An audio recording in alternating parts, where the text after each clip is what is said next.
Sharia law. We the youths, the people of Igbo land, Anambra, Imo State, Enugu, Ebonyi, and Abia, we are asking Sadano SOKOTO to remove the whole gigantic mosque he constructed in Sokoto State. Gigantic mosque they built and constructed in Abuja. Gigantic mosque they built and constructed all over northeastern Nigeria, northwest, mid belt, and Adamawa area. It will remove those mosques and build what there, Roman Catholic. That is what we the Igbo youths under the aegis of indigenous people of Biafra are asking of Sultan of Sokoto. A man that want to force his religion on the Igbos, a man that want all of us to be attending mosque by abandoning church where we are worshiping our own God. We are giving Sultan of Sokoto order to go and dismantle all these gigantic, colossal and immense mosque he built across northern region. That is our own quest. Then number two, this thing that the Igbos are doing right now, exactly this thing that they are saying right now is what I expected Yorubas to start saying from the first day, the very first day that they hear that the Fulanis or the Sultan of Sokoto is bringing Sharia law into their land. You don't wait for someone to bring fight into your land already before you start screaming for help. They have not even started building in Igbo. They have not even started saying that they are coming to Igbos. But the Igbos know that once it enters Yoruba, the next place they will be targeting is Igbo land. They have already started hearing rumors that they will soon bring Sharia law into Igbo land. So Igbos are not waiting for them to come or for them to say it officially. They have started saying it that they should not try it. Yes, they are already sending warnings to Sultan of Sokoto.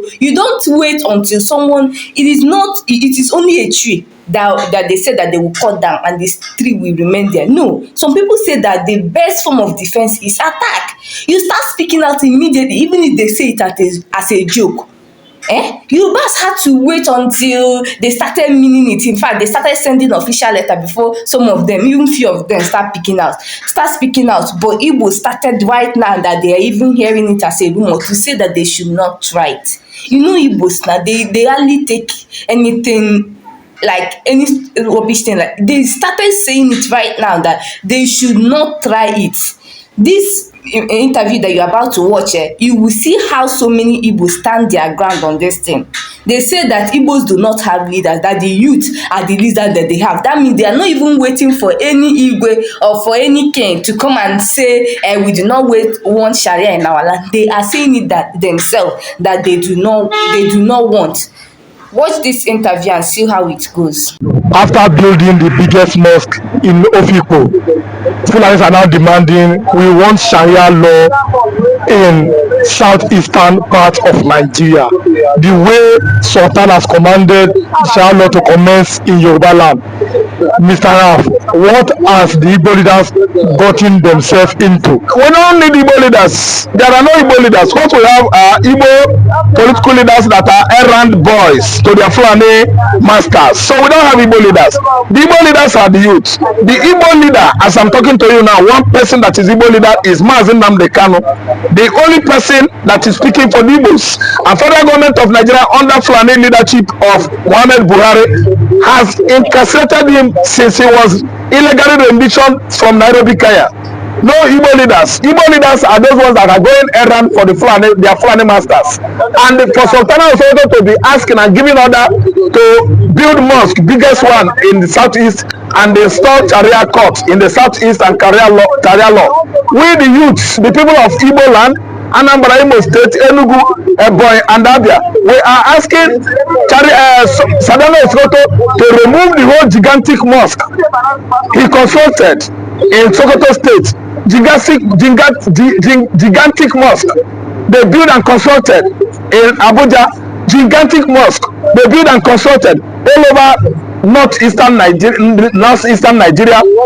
northwest, mid belt, and Adamawa area. It will remove those mosques and build what there, Roman Catholic. That is what we the Igbo youths under the aegis of indigenous people of Biafra are asking of Sultan of Sokoto. A man that want to force his religion on the Igbos, a man that want all of us to be attending mosque by abandoning church where we are worshiping our own God. We are giving Sultan of Sokoto order to go and dismantle all these gigantic, colossal and immense mosques he built across northern region. That is our own quest. Then number two, we are asking those mosques, their occupants, their worshippers, their alfas, the imam, including Sultan of Sokoto, to come to apostolic church and listen to me, Okelowa, Abeokuta, and give their life to Christ. All of them, they should confess that Jesus Christ is the Lord on that altar of that gigantic Catholic Church and Apostolic Church at Okelowo, Abeokuta. That is our own quest too. If they could all imbibe by the rule and the orders we are giving them right now, I don't think we have any reason to at least reject Sharia law in southeastern Nigeria. So you are countering Sultan that Sultan too should give your own life to Christ. My brother, Nekomo, look at me. That is equal right we have in the world, on the earth, not only in Nigeria. Everybody is capable to exist on his own, worship his own God, follow the religion that his spirit has accepted. I don't have to force anybody on my own, religion, to live his own religion and embrace my own. If I do so, it means I'm a wicked, ruthless and godless man. But I will do you unto you as you do unto me. That is when life will live, becomes sweet and very palatable. But then, it seems that the Igbos are more determined than your politicians. The Igbos are always angry at the so-called being at the corner of power of your politicians.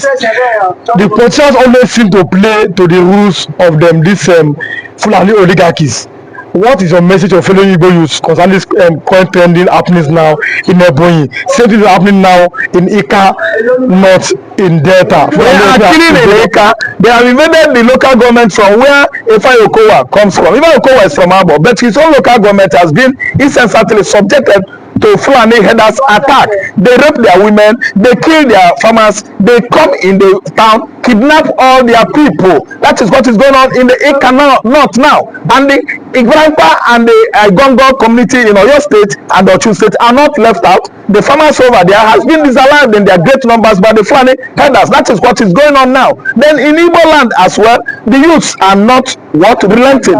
They come out to tell the politicians and their Fulani masters the truth, that they are responsible for the killing 4 days ago in Ebonyi State, where a whole village was wiped out. They in their farmland where they build many makeshift their houses and slums in the farmland there. The Fulanis attacked and invaded them, and that was when Nigerian soldiers went to those farmers that are living in their slums there, assured them of security, assured them there's nothing like incursion of the headers, that they are on the safer hand. These people went into their bed, locked their door. They woke up around 2 a.m. The whole houses were circled with fuel. They poured petrol on those houses, set it ablaze, killing the whole villagers. After Nigerian soldiers has actually assured them that their safety has been guaranteed. What are we saying? The youth in the southeastern Nigeria are the one that is taking up, yes, with federal government of Nigeria, both shoulder to shoulder, fire for fire, money for money. The politicians in Igbo land, they are flukes, they have failed. All they do is to play politics with the Fulani, their Fulani masters, on the Igbo's blood, at the expense of Igbo man's blood and pains. We don't have politicians, we don't have elders in Igbo land. What we have there is indigenous people of Biafra, and they are the youths. The youths are up and down to make sure that there is peace in the southeastern Nigeria. But the line of thought which also says that anytime election comes, you always vote for this same leader, as you say that they are not working for you. Not at all, not at all. What played out, going to 2 years now in 2023, when Tinubu forced himself on this country, the Igbo youths, the Yoruba youths, the Hausa youths, the Mid-Belt, the Edos, the Niger Deltas, everybody unanimously came together and joined forces together and formed this obedient platform movement that is very, very, negative to what the political elders, the political elites of the north and the southeast and the southwest, represent. Because of course we know that they are the enemies we have in Nigeria, the enemies of the youth. We will have no reason to have voted for them in on let's say February 23 or 25th presidential election, we voted for the right person. That was Obi, the leader of Labour political party platform. The whole youth voted for Nigerian youth. They did not make mistake. They voted their right choices, but that choices were truncated by the so-called elderly politicians who use their billions and millions and bought INEC, the umpire, and the umpire at least deviated from doing the right things. Instead of using beavers that was passed into bill or law that it should be electronical, the voting, they abandoned the beavers and did it the other way. What do I mean? They used manual and they manipulated it, denied the youth their enfranchisement. The enfranchisement was based on the fact that they actually want a new breed of politicians to take over under the Labour political platform, and that was the effort they made that was truncated by Tinubu himself in conjunction with INEC. No, never you agree with anybody that said we don't like these politicians. At the end of the day, the same youths, vote them again. The youths are not voting for them. They use their money, they use their material resources and buy the umpire. The umpire INEC is always, the position that is meant for the chairmanship of the INEC is always given to the wrong persons. Who are the persons we are talking about? The Fulanis. They can do anything because of money. The Fulanis. That's why Mahmoud Mohammed, the chairman of INEC, abandoned the process, the law and regulation that was at least passed in the house. Electoral law, electoral process. He rubbished it. He faulted it because he received money at the tune of $270 million by some, let me say, greedy politicians, selfish politicians, desperate politicians, and he thwarted the effort of the youths. The youth made lots and lots of great input during 2023 election to make the right choice so that Nigeria will move forward. But today, the APC juggernauts, they truncated that effort, and now they are giving everybody hell on this contraption called Nigeria. Do you see, finally we are closing, do you see a future for Nigeria as it currently stands? No, there is no future for Nigeria. We are drifting backward to 50 years. After 50 years again, we are going to move backward to 100 years, because the Fulani man does not know anything about Western culture education or civilization. What Fulani man knows is Islamic ideology. Only to obey Muhammad, pray 5 times in a day, pray 3 times at night, wake up and go to mosque, go back to your slum. And there's nothing like modern science and technology where this kind of species of African tribe the Fulanis, all they know is animal husbandry, rearing of animal from one place to another. You don't know pastoral system of farming. That is what they are. That is what they know.